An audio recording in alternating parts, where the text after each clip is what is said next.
Hi අදරින් පිළිගන්නවදත් ඔයාලව මං හිතනවා ඔයගොල්ලෝ හැමෝම සුවයෙන් සතුටින් ඇති කියලා. අද දවසම අපිට වැස්ස. ඉතින් මට හිතුණා මේ වැස්සේ මගේ ගෙවත්තේ තියෙන සුන්දරත්වය ඔයගලන්ට අරන් එන්න. මේ පිපිලා තියෙන හෝලිහුක්ස් මලක්. ඉතින් මෙයා පළවෙනි පාට තමයි මගේ ගෙවත්තේ පිපුණේ. ඒ කියන්නේ මෙයාගේ ඩබල් පෙටල්ස් තියෙන්නේ. ඉතින් මෙයා පළවෙනි පාරට පිපුණේ. මෙයාගේ තව පාට ඉස්සරහට පිපේවි කියලා මම බලාගෙන ඉන්නවා. අපි බලමු ඉතින් එයාලා මොන පාට වෙයිද කියලා. මේ ඩේසි මලුත් මේ දවස්වල වත්තේ පුරා ඔන්න පිපිලා ඉන්නවා. මම ආස කරන තවත් මලක්. හරිම ලේසියෙන් නඩත්තු කරන්න පහසු මලක් තමයි මේ ඩේසි කියලා කියන්නේ.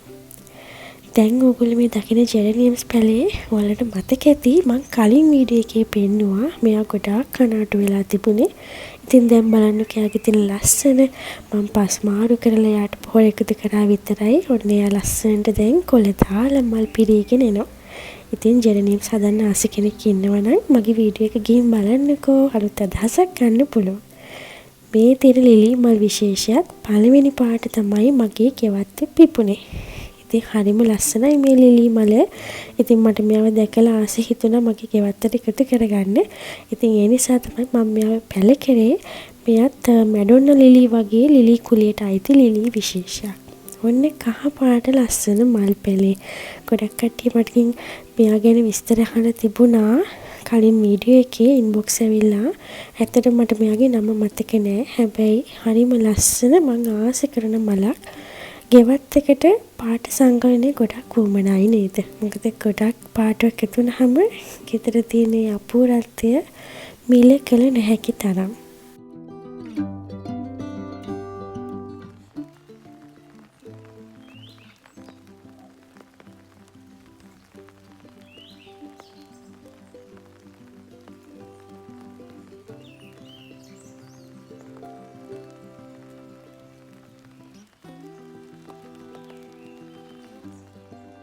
මේ තියෙන්නේ මැඩොන්න ලිලි. ගොඩක් අය ආස කරන තවත් මල් විශේෂයක්. මල්ලක පාට කිහිපයක් තියෙනවා. ඉදිරි වීඩියෝ වලදී එයාලගෙත් මල් පිපුණති අරගෙන ඉන්නම්.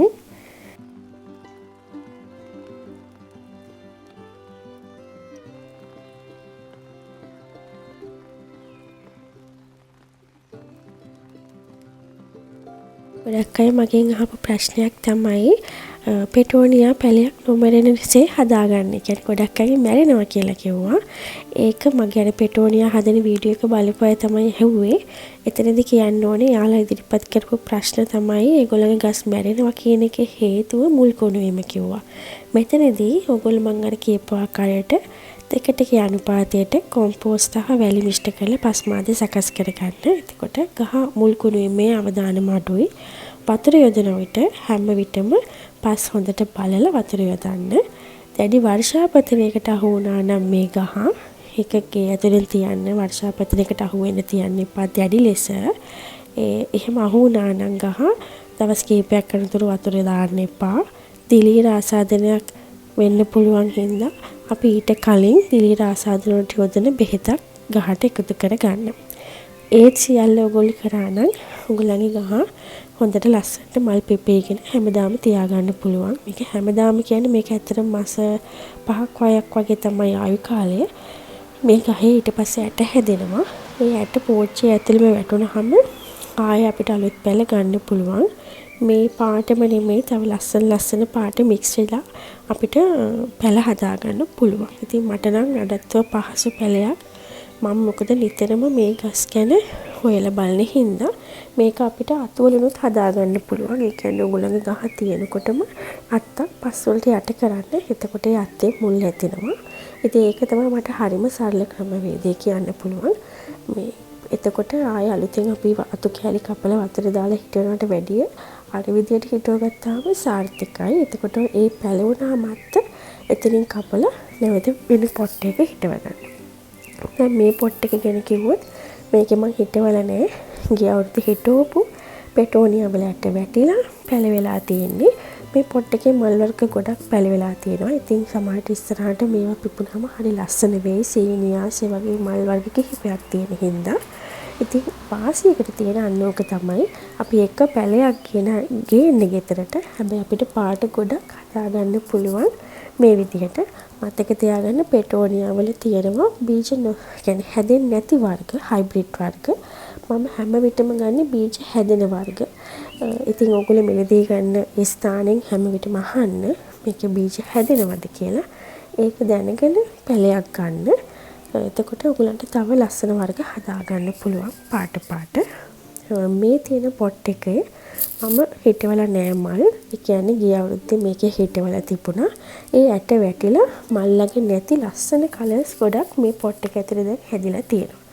ඉතින් මෙයාගේ දැන් මල පරුණාට පස්සේ පොඩි දුඹුරු පාට කොටසක් තියෙන පුංචි මලක් වගේ එකක් තියෙනවා. මම දැන් මේ වීඩියෝ එකෙන් පෙන්නන්න. මෙන්න මේ තියෙන නිකන් මණි පත්‍රයක් වගේ තියෙන්නේ. ඒක ඇතුලේ තියෙන මේ දුඹුරු පාට කෑල්ලේ තමයි මේ බීජ හැදෙන්නේ. ඉතින් මේ බීජ අපි එකතු කරගත්තොත් අපිට තවන් දාලා ලස්සන පැල හදා ගන්න පුළුවන්. එහෙම නැත්නම් මේ පොට් එකටම මේ ඇට ටික අරගෙන හොඳට කඩලා පොට් එක පුරා විසිරෙනසේ දාන්න. එතකොට ඉබේම පැල හැදිලා ලස්සන මල් එනවා. දැන් මගේ මේ පොට් එකේ පොඩි පොඩි මල් පොඩි පොඩි පැල පිරීලා තියෙනවා. එතකොට මේ ලොකු ගස් මැරෙනකොට මේ පොඩි ගස් ටික ලොකු වෙලා තව ලස්සන මල් හැදෙනවා. මෙතනදී ඔයාලට යොදන්න තියෙන්නේ ඔස්මොකට් චොට්ටක්, එතකොට කෙසෙල් ඉදිරිය පොර ටිකක්, ගොම පොර ටිකක්, අලුත් පස් චොට්ටක් වගේ එකතු කරනකොට ඉස්සරහට හැදෙන ගස් ටික තව සාරවත්ව අපිට සකස් කරගන්න පුළුවන්. ඒ නිසා මේ පෙටෝනියා හදන පොට්ටල පස් විසි කරන්න එපා. ඒ පස් එකම තියාගන්න.